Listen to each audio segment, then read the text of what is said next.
Hello and welcome back to my YouTube channel जिसका नाम है सुमित सर बीपीएससी टीचिंग। दोस्तों मेरी तबीयत ठीक नहीं थी, इसलिए दोस्तों बीते विगत 3 दिनों में दोस्तों मेरी कोई वीडियो नहीं आ पाई थी। तो आज दोस्तों मेरी तबीयत कुछ ठीक लग रही है, इसलिए मैंने सोचा कि मैं वीडियो बना दूं। तो दोस्तों मैं अपने चैनल पर बीपीएससी टीआरई 4.0 के लिए अभी एनवायरनमेंट स्टडी यानी पर्यावरण अध्ययन की मैं क्लासेस ले रहा था दोस्तों। और आप लोगों को अच्छे से पता है कि मैं कोई भी टॉपिक दोस्तों बहुत ज़्यादा नहीं खींचता हूँ, मैं कम वीडियोस में बहुत टॉपिक ख़त्म कर देता हूँ।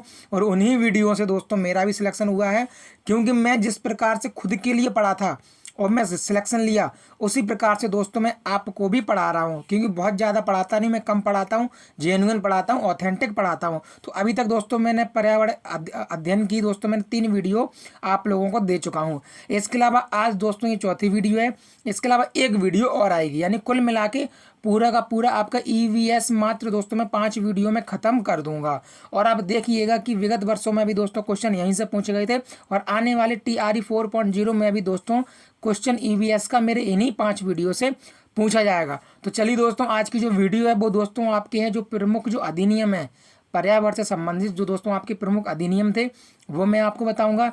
इनके साथ दोस्तों अधिनियम की डेट कब है, अधिनियम जब दोस्तों अधिनियम हुआ तो उससे कौन कौन से प्रोजेक्ट आपके लॉन्च हुए। जैसे कि दोस्तों आपके प्रोजेक्ट आपके हो गया एलिफेंट प्रोजेक्ट, टाइगर हो गया प्रोजेक्ट, आपके सेब हो गया जो कि गिद्धों के लिए था, ठीक है, प्रोजेक्ट आपके हंगोल हो गया। तो ये सब दोस्तों वीडियो में बने रहिए, आगे हम इस वीडियो में बात करेंगे। इसके साथ दोस्तों अगर आप चैनल पर नए हो तो वीडियो को लोग दोस्तों लाइक कर दो, चैनल को सब्सक्राइब कर दो। और मेरे दोस्तों चैनल पर जितनी भी बीपीएससी टीआरई 4.0 की वीडियो हैं आप उनको जाके अच्छे से देख लीजिएगा।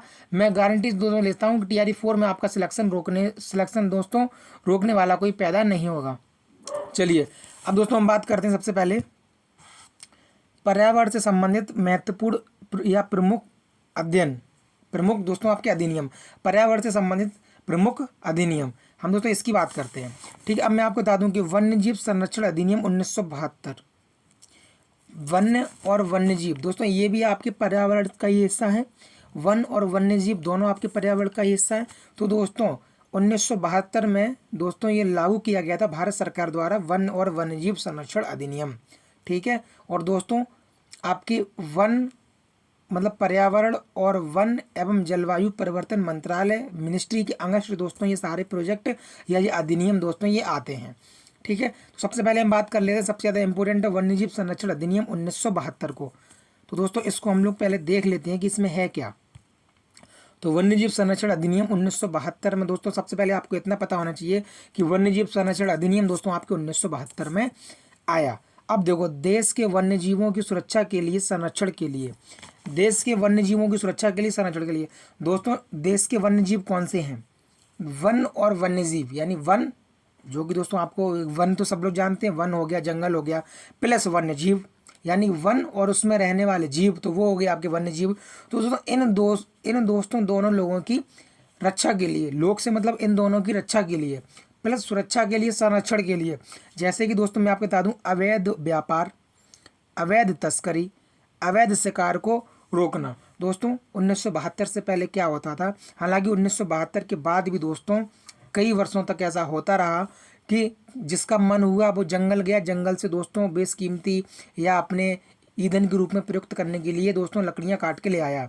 तो आपको पता है कि लकड़ी भी दोस्तों हमारी जैव संपदा है, लकड़ी भी हमारी प्राकृतिक संपदा है। अगर आप लकड़ी काटोगे मतलब दोस्तों अगर आप वृक्ष काटोगे तो उससे क्या बनेगी, उससे हमारा वायुमंडल गर्म होगा, ग्लोबल वार्मिंग बढ़ेगी, जो कि आज दोस्तों आप लोग देख रहे हो कि इंसान अपने मतलब के लिए वृक्ष तो काट रहा है, लगा नहीं रहा है। इसलिए दोस्तों क्या हो रहा है कि ग्लोबल वार्मिंग बढ़ रही है। ठीक है, तो दोस्तों यानी अवैध व्यापार, लकड़ियों का वृक्षों का अवैध व्यापार, प्लस जो उसमें वन्यजीव पाए जा रहे हैं उनका अवैध व्यापार, उनका अवैध शिकार, उनकी अवैध तस्करी, इन सबको दोस्तों निषेध करती है, इन सबको निषेध करती है। ठीक है, इस कानून में 6 अनुसूचियां थीं दोस्तों। जब ये कानून 1972 में आया था तब इसमें 6 अनुसूचियां थीं, लेकिन अब वर्तमान में दोस्तों इसमें से 6 से घटाकर अनुसूचियां 4 कर दी गई हैं। जिसमें से दोस्तों इसमें इसकी जो नंबर 1 की अनुसूची है, पहली अनुसूची, वो अनुसूची में दोस्तों कुछ ऐसे जानवर रखे गए हैं जैसे आपके दोस्तों हिम तेंदुआ हो गया, कस्तूरी आपके मृग हो गया, इसके अलावा दोस्तों आपके बाघ हो गया। अगर आप इनका अवैध तस्करी करोगे, इनकी दोस्तों अगर आप शिकार करोगे तो आपको सबसे अधिक आपको सज़ा और दोस्तों जुर्माने का प्रावधान है, यानी कि अनुसूची वन के जानवरों को मारने या उनके शिकार करना, तस्करी करने पर सबसे ज़्यादा जुर्माना है। तो दोस्तों 2003 में इसमें संशोधन किया गया, 2003 में इसमें संशोधन किया गया पहली बार। और जो वर्तमान संशोधन है वो दोस्तों आपके 2021 का अधिनियम था। देखो दोस्तों 2002 का अधिनियम था, 2003 में संशोधन किया गया। ऐसे ही वो जो सबसे लेटेस्ट है वो 2021 का अधिनियम है और 2022 में संशोधन किया गया। तो 2022 में जो दोस्तों संशोधन किया गया, उसी संशोधन में कहा गया कि अब इसमें अनुसूचियाँ 6 नहीं होंगी, अब इसमें अनुसूचियाँ होंगी 4। ठीक है, इतना दोस्तों आपको पता होना चाहिए। तो इसके अलावा दोस्तों हम बात करते हैं, मध्य प्रदेश राज्य इसे लागू करने वाला पहला राज्य था। अगर दोस्तों आपकी TRE 4 में पूछ ले कि वन्य जीव संरक्षण अधिनियम 1972 को लागू करने वाला भारत का पहला राज्य कौन सा था, तो दोस्तों अच्छे को नहीं पता होगा, आप वीडियो देख रहे हो, आप भी खुद से ही जानो कि आपको पता था कि नहीं पता था। तो मध्य प्रदेश दोस्तों इस राज्य से लागू करने वाला पहला राज्य है। और मध्य प्रदेश ही ऐसा राज्य है जहां दोस्तों पूरे भारत की 28+8 यानी 28 राज्यों प्लस 8 यूटी में सबसे ज़्यादा दोस्तों आपके वन्य क्षेत्र है। ठीक है, तो दोस्तों सबसे ज़्यादा आपके वन्य क्षेत्र है। ठीक है, ये आपको अब देखो इसमें जो महत्वपूर्ण आपके जो कॉन्स्टिट्यूशनल अमेंडमेंट हुए वो भी मैं आपको बता दूं। 42वां संविधान संशोधन, 42वें संविधान संशोधन के द्वारा वन्य और वन्य जीवों का संरक्षण दोस्तों 42वें संविधान संशोधन कब हुआ, 1976 में। और जबकि जो ये एक्ट आया वो आया 1972 में। तो दोस्तों 1972 से लेकर 1976 तक ये वन्य और वन्यजीव दोस्तों आपके वन्य और वन्यजीवों का जो संरक्षण था वो आपके था राज्य सूची का विषय, राज्य सूची का विषय। लेकिन 42वें संविधान संशोधन के तहत दोस्तों इसको और अधिक संरक्षण की आवश्यकता महसूस हुई, इसलिए दोस्तों इसको राज्य सूची से निकाल के समवर्ती सूची में दोस्तों आपके डाल दिया गया है। ठीक है, समवर्ती सूची दोस्तों सातवीं अनुसूची में जाए, 7वीं अनुसूची में तीनों सूची पाई जाती है, राज्य सूची, समवर्ती सूची, संघ सूची। और ये दोस्तों आपके ऑस्ट्रेलिया के संविधान से ली गई थी। तो दोस्तों अभी जो वन और वन्यजीव संरक्षण जो है वो दोस्तों अभी वर्तमान में आपके समवर्ती सूची का विषय है। इसके अलावा दोस्तों आप देखिए 51 के काम है, सबको पता है मौलिक अधिकार हैं, जो कि मौलिक अधिकार वर्तमान में 11 हैं। शुरू में दोस्तों एक भी नहीं थे, वर्तमान में 11 हैं, शुरू में एक भी नहीं थे। मूल अधिकार मतलब मूल संविधान में एक भी नहीं है, वर्तमान में 11 हैं। तो दोस्तों पहले 10 थे और 86 से दोस्तों 11 जोड़ दिया गया। तो उन 11 में से दोस्तों जो आपके 7वें नंबर का है मौलिक अधिकार, मौलिक कर्तव्य 7वें नंबर का है, वो दोस्तों कहता है कि वनों एवं वन्यजीव सहित प्राकृतिक पर्यावरण की रक्षा करेंगे। कौन लोग? हम लोग, हमारे दोस्तों ये लोग मौलिक कर्तव्य है कि हम वन और वन्यजीव सहित जितने भी प्राकृतिक पर्यावरण हैं उनकी दोस्तों हम लोग रक्षा करेंगे। इसके अलावा 48 दोस्तों आपके DPSP में यानी कि राज्य के आपके किस में है, राज्य की नीति के निर्देशक तत्व यानी कि दोस्तों आपके DPSP में। और DPSP बच्चों को बताया कि कहाँ से लिया गया है, आयरलैंड से लिए गए हैं। तो दोस्तों उसी 48 के सब क्लॉज ए में लिखा है कि राज्य पर्यावरण की रक्षा और सुधार करेगा, प्लस वन और वन्य जीवों की सुरक्षा करेगा। कौन करेगा? राज्य करेगा। ये आपके 48 के ए में लिखी है। अब देखो 2021 का अधिनियम था और 2022 में 2021 का अधिनियम था और 2022 में दोस्तों आपके नवीनतम संशोधन के द्वारा अनुसूची 6 से 4 कर दी गई, अनुसूची 6 से 4 कर दी गई। और जो भी इस वन्यजीव संरक्षण अधिनियम का उल्लंघन करेगा उसके लिए जुर्माने और सज़ा पहले से और ज़्यादा कठोर कर दी गई। ठीक है, पहले से और ज़्यादा कठोर कर दी गई। इसी में दोस्तों आपके ये भी कहा गया आप मोर नहीं मार सकते हैं, राज्य पशु नहीं मार सकते हैं, राष्ट्रीय पशु नहीं मार सकते हैं। ठीक है, इनकी तस्करी नहीं कर सकते हैं। इसीलिए तो दोस्तों ये सब बैन है। आप जंगलों से अवैध शिकार, अवैध तस्करी, अवैध लकड़ियाँ नहीं काट सकते हैं। इसीलिए तो दोस्तों पुष्पा मूवी में जो वो पुष्पाराज जो चंदन की वृक्ष काटता है वो इलीगल उसमें आ जाता है। इसीलिए तो वो जो उसमें पुलिस वाला है वो उनके पीछे पड़ा रहता है। चलिए WPA 1972 के तहत, वाइल्ड लाइफ प्रोटेक्शन एक्ट 1972 के तहत वन्यजीव विकास की पहलें आप जान लीजिए। यहाँ से दोस्तों क्वेश्चन आपके पहुँचता है। सबसे पहले दोस्तों बात कर लेते हैं प्रोजेक्ट टाइगर। 72 में आया वन्यजीव संरक्षण अधिनियम। ठीक उसके बाद इसी वन्यजीव संरक्षण अधिनियम से एक नई पहल लॉन्च हुई जिसका नाम है प्रोजेक्ट टाइगर, यानी कि टाइगर को संरक्षण देने के लिए, क्योंकि टाइगर दोस्तों आपके लुप्त प्राय है। IUCN की ये दोस्तों आपके IUCN की लुप्त प्राय दोस्तों प्रजातियों में ये सम्मिलित है। लुप्त प्राय प्रजाति वो होती है जिसमें दोस्तों गिने चुने ही जानवर बचे हों, जिनकी हम काउंटेबल आसानी से कर सकें, तो वो लुप्त प्राय की कगार पे हैं। अगर हम उनका संरक्षण नहीं करेंगे तो वो जितने बचे हैं वहाँ से भी मरते मरते घटते घटते एकदम दोस्तों वो विलुप्त हो जाएंगे। विलुप्त प्राय दोस्तों कौन सी होती है? विलुप्त होती है जिस जिस जिस श्रेणी का, जिस जाति का एक भी अब जीव नहीं बचा, उसको कहते हैं विलुप्त प्रजाति। और लुप्त प्राय यानी लुप्त होने की प्राय यानी कि लुप्त होने का पर्यायवाची है, लुप्त होने की कगार पे है। तो दोस्तों प्रोजेक्ट टाइगर इसलिए चला गया। अब दोस्तों एक क्वेश्चन आपसे पूछ सकता है, अभी अभी इसी वर्ष दोस्तों पिछले महीने 9 मार्च 1925 को भारत का 58वां टाइगर रिजर्व घोषित किया गया माधव नेशनल पार्क को। और दोस्तों यही माधव नेशनल पार्क कहाँ है? आपके मध्य प्रदेश में है। कहाँ पर है? मध्य प्रदेश में। दोस्तों मध्य प्रदेश दोस्तों आपके टाइगर रिजर्व के मामले में सबसे ज़्यादा संख्याएं रखता है पूरे भारत में। इसके अलावा बता दूं कि हमारे जो प्रधानमंत्री नरेंद्र मोदी थे, वो जो दोस्तों आपके अफ्रीका के नामीबिया से जो चीते लाए थे, जो एशियाई चीते लाए थे, सॉरी दोस्तों एशियाई चीते नहीं, वो नामीबिया से अफ्रीका से लाए थे। तो दोस्तों उनको जो लाद के लाए थे 5+3 यानी कि 5 थे आपके फीमेल और 3 थे मेल। तो उनको दोस्तों मध्य प्रदेश के कूनो नेशनल मतलब कूनो टाइगर रिजर्व में छोड़ा गया था। तो दोस्तों आपके जो प्रोजेक्ट टाइगर है, सबसे पहले बता दूं कि 1973 में आया। और दोस्तों वर्तमान में भारत में कुल 58 टाइगर रिजर्व है, जिसमें से सबसे नवीनतम आपके माधव नेशनल पार्क है 58वां। तो दोस्तों ये जो प्रोजेक्ट टाइगर वो दोस्तों आपके पर्यावरण, वन और जलवायु परिवर्तन मंत्रालय के अंतर्गत आता है। ठीक है, ये क्वेश्चन विभिन्न एग्जामों में पूछा गया है। दोस्तों जितना हो सकता है दोस्तों मैं उतना आपको डीपली समझा के बता रहा हूँ। क्वेश्चन यहाँ से बाहर नहीं जाएगा, यहीं से क्वेश्चन पूछता है, यहाँ से बाहर नहीं जाएगा। अगर दोस्तों आपको वीडियो पसंद आ रही हो तो एक बार दोस्तों फिर से आपसे रिक्वेस्ट करूँगा कि वीडियो को लाइक कर दो। लाइक करने में आपका कुछ नहीं जाता है दोस्तों। अगर आप लाइक कर दोगे तो मेरी वीडियो 4 लोगों के पास और एक्स्ट्रा पहुँच जाएगी। तो आपको दोस्तों लाइक करने को बोल रहा हूँ। अपने वीडियो लाइक नहीं किया तो लाइक कर दीजिए। और दोस्तों मैं आपको बताऊंगा कि आप दोस्तों मेरे ये पेजेस, मेरे सारे नोट्स, वो सारे नोट्स जिनसे मेरा खुद का सिलेक्शन हुआ है, आप दोस्तों कैसे ले सकते हैं। मैं दोस्तों आपको अपना पर्सनल मोबाइल नंबर बताऊंगा। और दोस्तों आपको बताऊंगा कि मात्र दोस्तों कौड़ियों के भाव में आप मेरे द्वारा बनाया गया मॉक टेस्ट और प्लस दोस्तों आप मेरे सारे के सारे नोट्स आप कैसे खरीद सकते हैं मात्र 250 रुपये में। मॉक टेस्ट और नोट्स मात्र दोस्तों 250 रुपये में आप खरीद सकते हैं। और दोस्तों एकदम बेस्ट आपको कंटेंट मिलेगा। तो दोस्तों आप वीडियो में बने रहिए, मैं आपको बता दूंगा कि दोस्तों कैसे आप मेरे साथ जुड़ सकते हैं। और दोस्तों लगभग 250 लोग दोस्तों मेरे साथ जुड़ चुके हैं। तो प्रोजेक्ट दोस्तों अब हम बात करते हैं प्रोजेक्ट एलिफेंट। तो दोस्तों प्रोजेक्ट एलिफेंट आपके 1992 में आया। 1992 में आया प्रोजेक्ट एलिफेंट। ये दोस्तों आपके IUCN की संकटग्रस्त दोस्तों ये प्रजाति में सम्मिलित है, यानी संकटग्रस्त दोस्तों आपके सूची में सम्मिलित है। जबकि जो प्रोजेक्ट टाइगर था वो दोस्तों आपके लुप्त प्राय में था। और IUCN की ये आपके संकटग्रस्त में है। तो दोस्तों हाथियों की अवैध हत्या की निगरानी के लिए एक कार्यक्रम चलाया गया, जिसको दोस्तों शॉर्ट में कहते हैं माइक कार्यक्रम। तो ये कार्यक्रम दोस्तों आपके 2030 में लॉन्च किया गया।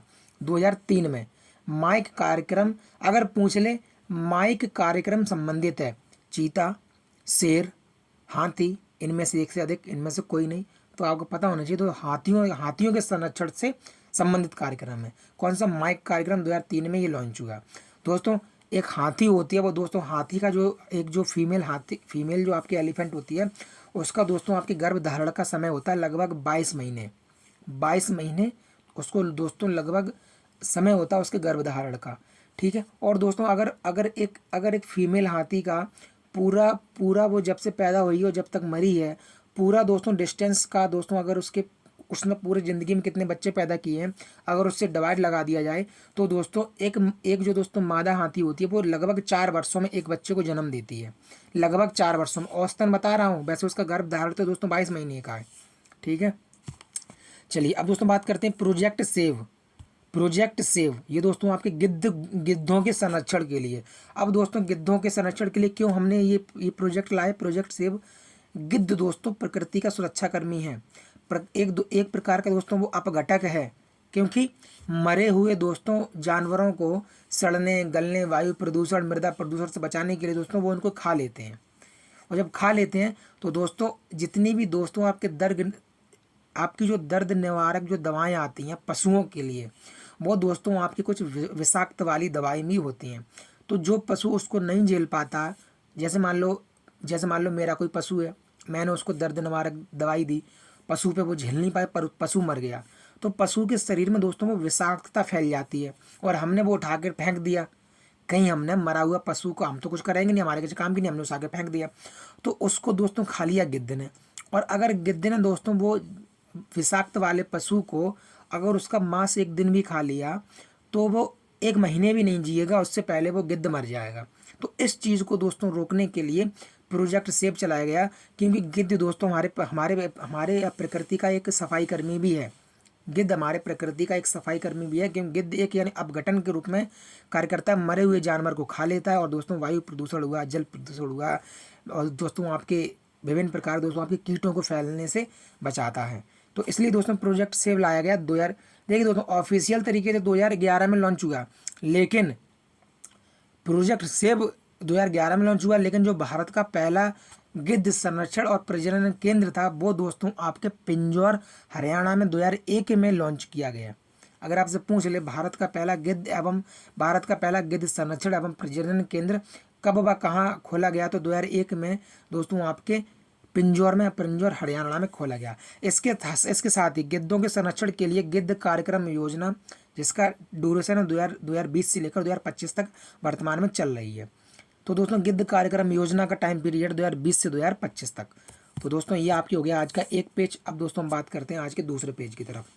अगर दोस्तों आपको वीडियो पसंद आ रही हो तो वीडियो को लाइक कर दो, चैनल को सब्सक्राइब कर दो। चलिए दोस्तों मैं आपको बता देता हूँ कि आप दोस्तों मेरे साथ कैसे कैसे जुड़ सकते हैं। तो दोस्तों मेरा जो व्हाट्सअप नंबर है वो नंबर है 94 10 48 10 86, 94 10 48 10 86। ये दोस्तों मेरा व्हाट्सअप नंबर है। आप दोस्तों इस पे मुझ पे मैसेज करके आप मुझसे बात कर सकते हैं। दोस्तों मुझे दोस्तों TRE 3 में मेरा सिलेक्शन हुआ है प्राइमरी टीचर पर। दोस्तों मेरे 85 मार्क्स थे। मैं किसी भी दोस्तों में कहीं किसी से पढ़ने नहीं गया, मैंने खुद के नोट्स बनाए। TRE 1 2 को दोस्तों मैंने और TRE 3 को एनालिसिस किया और दोस्तों TRE 3 के री एग्जाम में मेरे 85 मार्क्स आए।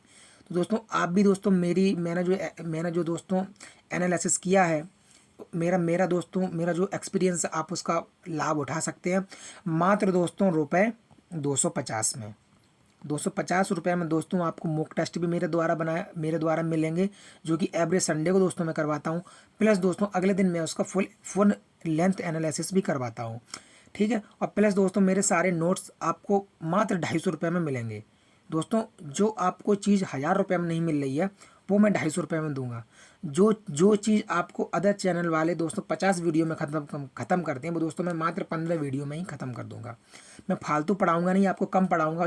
जब दोस्तों आप कम पढ़ेंगे तो कम समय में पढ़ लेंगे, और कम चीज़ को दोस्तों बार बार रिवीजन करना भी बहुत ही आसान रहता है। कई लोग तो दोस्तों रिवीजन ना करने की वजह से ही शॉर्ट लिस्टिंग से बाहर हो जाते हैं। तो चलिए अब थोड़ा दोस्तों फास्ट चलेंगे हम लोग।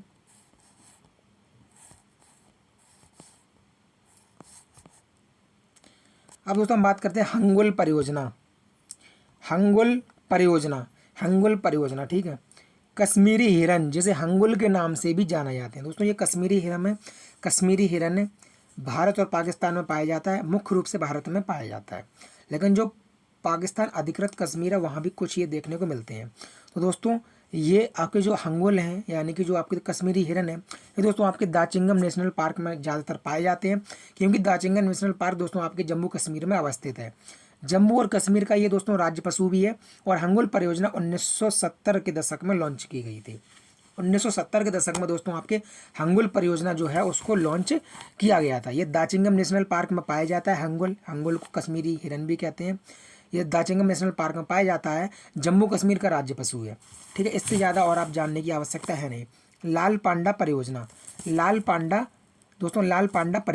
ये दोस्तों आपके लुप्त प्राय स्तनधारी है। लाल पांडा दोस्तों आपके लुप्त प्राय स्तनधारी है, मैमल्स में आता है लुप्त प्राय स्तनधारी। 1994 में दोस्तों लाल पांडा परियोजना शुरू की गई थी। अब मैं आपको बता दूं दोस्तों भारत का एक राज्य है पश्चिम बंगाल। कौन सा? पश्चिम बंगाल। उसी दोस्तों पश्चिम बंगाल में एक एक दोस्तों आपके राष्ट्रीय उद्यान है, इसका नाम है सिंगालीला वन्यजीव अभयारण्य। यह दोस्तों आपके वन्यजीव अभयारण्य है। कौन सा? सिंगालीला वन्यजीव अभयारण्य। इसकी स्थापना दोस्तों 1992 में की गई थी और 1994 में दोस्तों लाल पांडा का दोस्तों इसको संरक्षण केंद्र बना दिया गया। स्थापना 1992 में हुई थी सिंगालीला वन्यजीव अभयारण्य की और 1994 मात्र 2 साल बाद इसको लाल पांडा का दोस्तों संरक्षण केंद्र बना दिया गया। तो दोस्त जब इसको संरक्षण केंद्र बना दिया गया तभी से दोस्तों लाल पांडा परियोजना शुरू मानी जाती है, यानी कि 1994 से। तो सिंगालीला वन्यजीव अभयारण्य को 1994 में, जो कि पश्चिम बंगाल में है, 1994 में दोस्तों लाल पांडा परियोजना का प्रमुख वन आवास, यानी कि लाल पांडा का प्रमुख वन आवास भी घोषित कर दिया गया। ये दोस्तों आपके सिक्किम का राज्य पशु है। सिक्किम का राज्य पशु जौना प्रकार से दोस्तों आपके जम्मू कश्मीर का राजकीय पशु कौन सा था? हंगुल, कश्मीरी हिरन।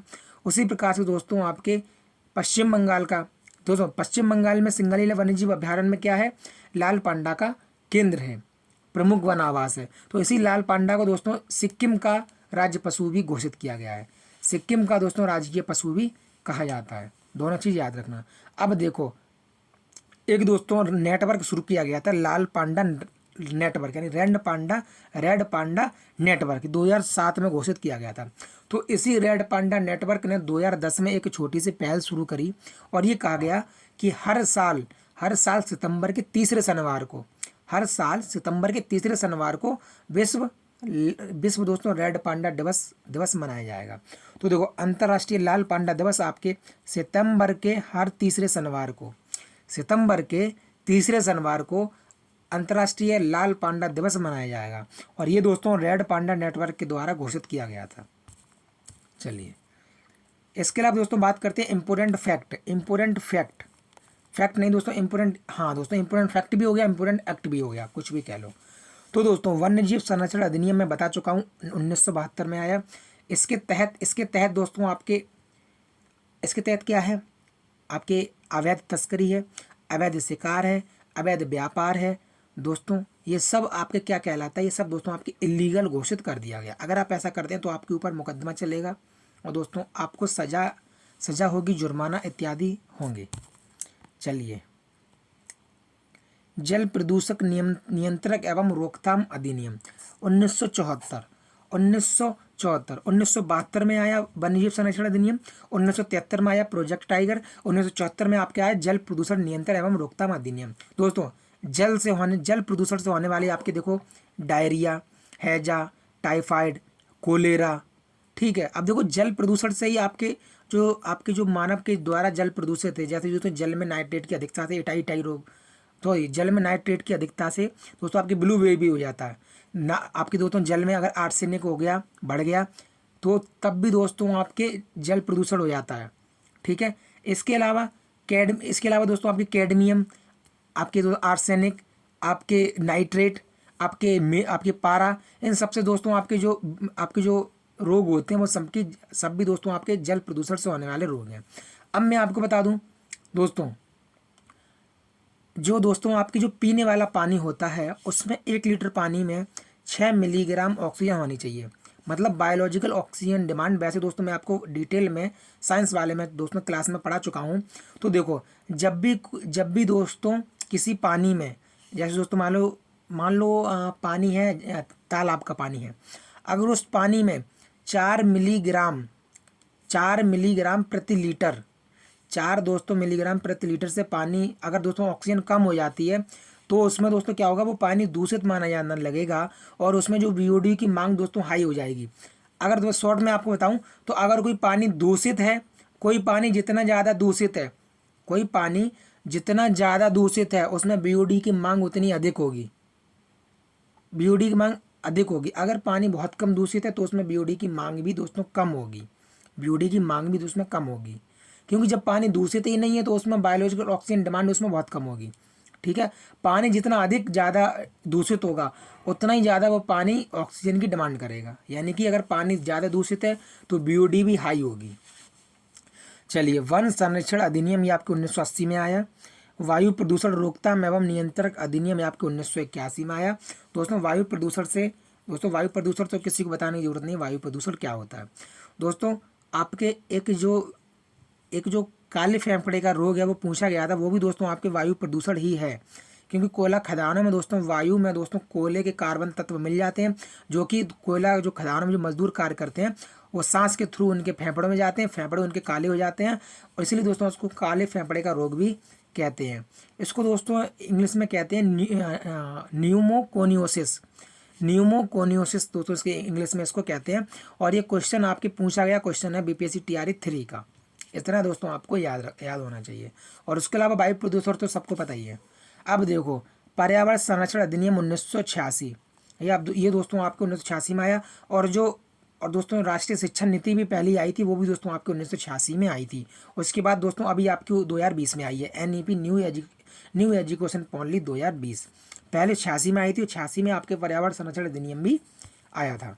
चलिए अब दोस्तों बात करते हैं, राष्ट्रीय वन नीति 1988 में आई थी, और इसी वन नीति में कहा गया कि कुल राज्य के या देश के कुल क्षेत्रफल के 33% क्षेत्रफल पर वन आपके संपदा यानी वन दोस्तों वन क्षेत्रफल आपके होना जरूरी है।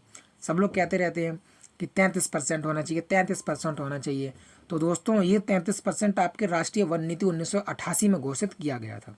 तो ध्वनि प्रदूषण नियंत्रित एवं रोकथाम जो अधिनियम है वो दोस्तों आपके 2000 में आया। ध्वनि प्रदूषण सबको पता है, ध्वनि प्रदूषण क्या होता है, तो उसके नियंत्रण और उसको रोकने के लिए दोस्तों आपके 2000 में आया।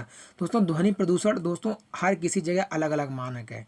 जैसे दोस्तों आपको जो इंडस्ट्रियल एरिया है वहाँ अलग मानक है, यातायात के समय अलग मानक है, आपके जो घरेलू वातावरण होता है वहाँ अलग मानक है।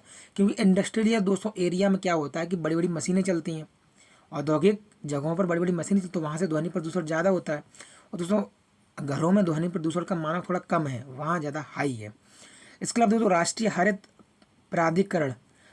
हरित प्राधिकरण का दोस्तों आपकी जो हुआ था स्थापना में दोस्तों आपकी अक्टूबर 2010 में हुई थी, पूछ सकता है। इसके अलावा दोस्तों मैंने जान पूछ के यहाँ पर एक चीज़ ये लिख रखी है, पर्यावरण क्षेत्र में दोस्तों उत्कृष्ट कार्य करने के लिए कुछ पुरस्कार भी दिए जाते हैं। हालांकि दोस्तों मैंने नोट्स बनाते समय ये सारे पुरस्कार को मैंने गूगल सर्च किया, अभी तक दोस्तों ये पुरस्कार किसी को भी 2025 में नहीं मिला है। जैसे कि आपके सबसे प्रमुख पुरस्कार है गोल्डमैन पुरस्कार, ये दोस्तों आपके 10 अप्रैल को दिया जाएगा, तो अभी तक तो ये नहीं दिया गया है, इसके लिए मैंने इसको यहाँ नोट नहीं किया है।